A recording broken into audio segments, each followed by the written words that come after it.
Alhamdulillahirabbil alamin.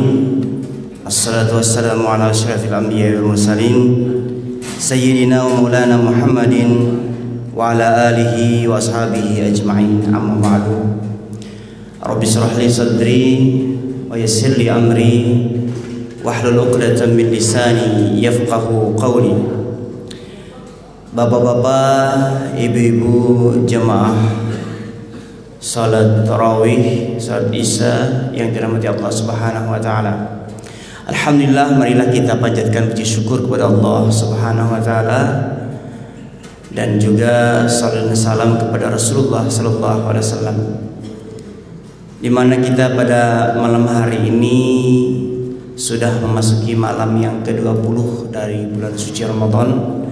Semoga amal ibadah yang sudah kita lakukan diterima oleh Allah, dan kita berdoa kepada Allah Subhanahu wa taala agar diberikan kesehatan, kekuatan sehingga kita bisa melaksanakan ibadah puasa ini sampai akhirnya, dan kemudian dosa-dosa kita diampuni oleh Allah Subhanahu wa taala. Amin ya rabbal alamin. Jemaah sekalian rahimakumullah, kita mengetahui bersama kewajiban ibadah puasa sebagaimana Allah berfirman dalam Al-Quran surah Al-Baqarah ayat 183 yang sering kita dengar, ya ayyuhalladzina amanu kutiba alaikumusiyam kama kutiba alal ladzina min qablikum la'allakum tattaqun. Jemaah sekalian rahimakumullah, dari ayat ini kita memahami bahwa Allah Subhanahu wa taala mengajak kepada setiap orang yang beriman untuk melaksanakan ibadah puasa, yang endingnya kita akan membentuk diri kita menjadi orang yang muttaqin. Innal muttaqina mafaza. Orang-orang yang muttaqin itu akan diberikan oleh Allah Subhanahu wa taala keutamaan yang sangat besar. Nah, jemaah sekalian rahimakumullah, ketika kita mengucapkan kalimat syahadat asyhadu an la ilaha illallah wa asyhadu anna muhammadar rasulullah, berarti kita sudah menjadi seorang muslim, orang yang beriman. Iman adalah kepercayaan, percaya kepada Allah Subhanahu wa taala, kepada malaikat-malaikat, kitab-kitab dan seluruh rukun iman yang lainnya.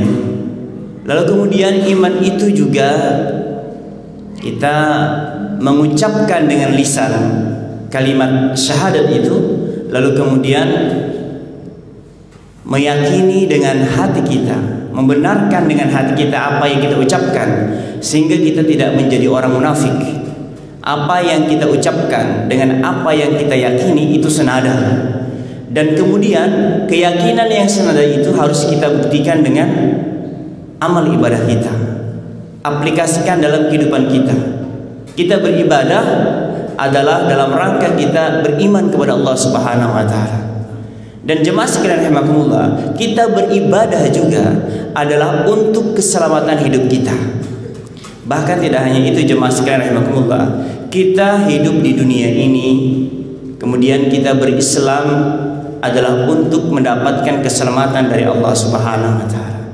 Sehingga kita senantiasa berdoa setiap saat, berdoa setiap habis salat, ya Rabbana atina fid dunya hasanah wa fil akhirati hasanah wa qina adzabannar. Kita berdoa kepada Allah Subhanahu wa taala akan mendapatkan kebahagiaan di dunia dan kebahagiaan di akhirat, keselamatan dunia, keselamatan akhirat, dan kita minta kepada Allah Subhanahu wa taala akan dijauhkan dari siksa api neraka.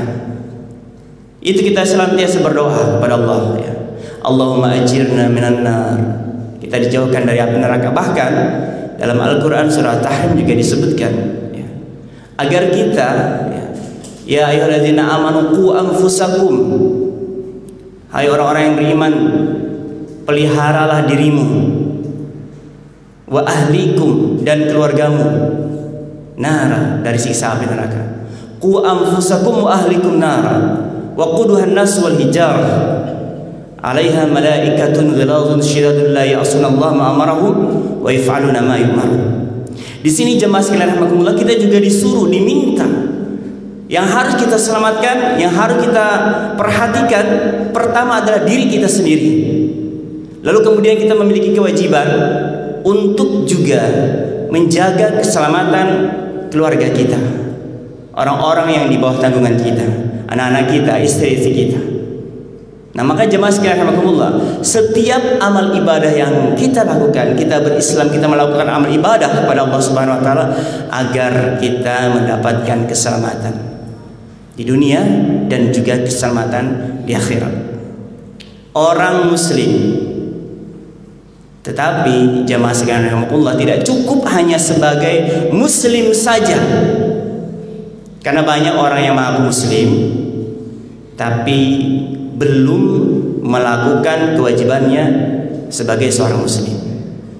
Banyak muslim mengaku muslim tapi tidak melaksanakan sholat.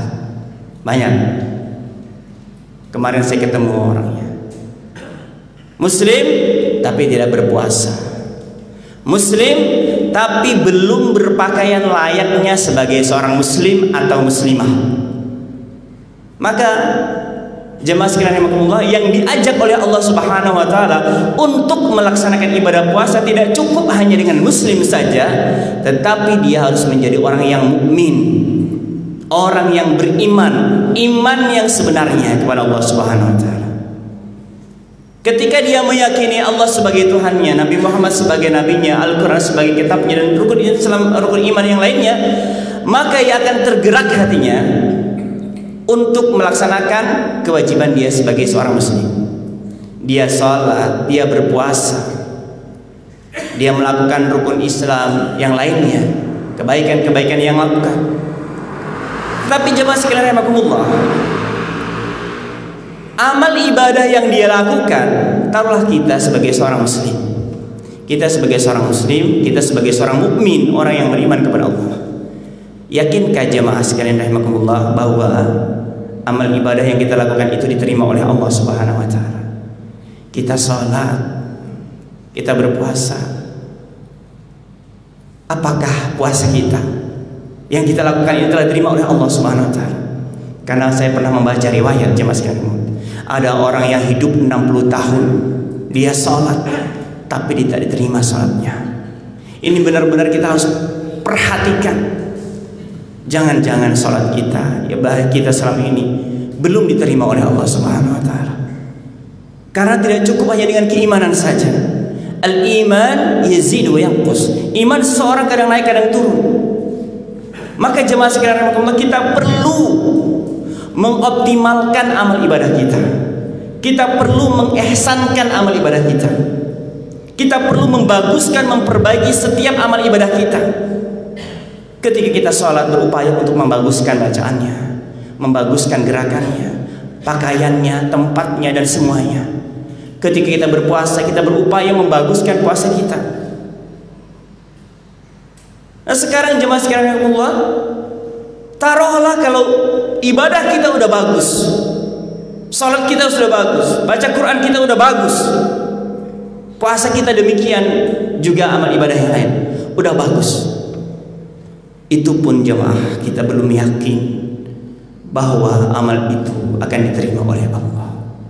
Menjadi orang muslim, menjadi orang bagus, jangan-jangan apa yang kita lakukan itu hanya sekedar ingin dilihat oleh orang lain. Kita membaguskan sedekah kita, membaguskan sholat kita, amal ibadah yang lain, jangan-jangan bukan karena Allah. Jangan-jangan yang kita lakukan itu hanya ingin mencari popularitas, hanya ingin dilihat orang lain. Maka kalau ini tujuannya, yakinlah bahwa amal ibadah kita tidak akan diterima oleh Allah. Maka jamaah sekalian rahimakumullah, kita perlu menjadi orang yang mukhlis, menjadi orang yang ikhlas dalam setiap amal ibadah yang kita lakukan. Makanya setiap ibadah yang kita lakukan, apapun itu, maka ibadah itu harus diawali dengan niat karena Allah, niat di dalam hati, niatnya karena Allah, ikhlas karena Allah. Kita beribadah, kita berinfak bukan karena yang lain, tetapi karena Allah. Kita sholat karena Allah, kita puasa karena Allah. Dilihat orang atau tidak dilihat orang, kita beribadah ikhlas karena Allah Subhanahu wa taala. menjadi orang yang mukhlis dalam setiap amal ibadah yang kita lakukan, barulah kemudian ibadah kita itu akan diterima oleh Allah Subhanahu wa taala. Jemaah sekalian rahimakumullah, innallaha la yanzuru ila suwarikum wa amwalikum. Allah Subhanahu wa taala itu tidak menilai seseorang, tidak melihat seseorang itu dari bentuk rupanya, dari hartanya, dari pangkatnya, dari kedudukannya. Tidak. Kita semua di mata Allah Subhanahu wa taala sama. Allah tidak melihat itu, bukan menjadi penilaian Allah. Karena penilaian Allah berbeda dengan penilaian manusia. Boleh jadi manusia menilai seseorang dari jabatannya, dari hartanya, dari rupanya, tetapi Allah tidak. Walakin yanzuru ila qulubikum wa ila qulubikum, walakin yanzuru ila qulubikum wa a'malikum. Tetapi yang dilihat, yang dinilai oleh Allah Subhanahu wa taala itu adalah hati dan amalnya. Hatinya dulu baru amalnya. Maka jemaah sekalian, ini penting kita perhatikan. Sebelum kita melakukan amal-amal, kita perbaiki hati kita. Jangan hanya amal, banyak amal, tapi hatinya tidak diikhlaskan, tidak dibersihkan, maka amal kita akan menjadi sia-sia. Makanya qulub, hati yang pertama, bersihkan hati kita. Ketika kita melakukan amal, lihat hati kita apakah ikhlas, apakah udah bagus hatinya dalam beramal itu. Kalau sudah bagus, lanjutkan. Kalau belum bagus, perbaiki hatinya. Inna fil jasadi mudghah.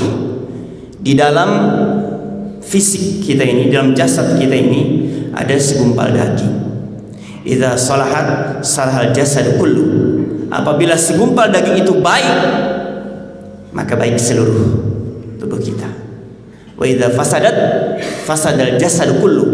Dan kalau segumpal daging itu rusak, maka rusaklah seluruh tubuhnya. Ala wahyal qalbu, itulah dia hati kita. Nah, hati itu adalah merupakan malikul jasad.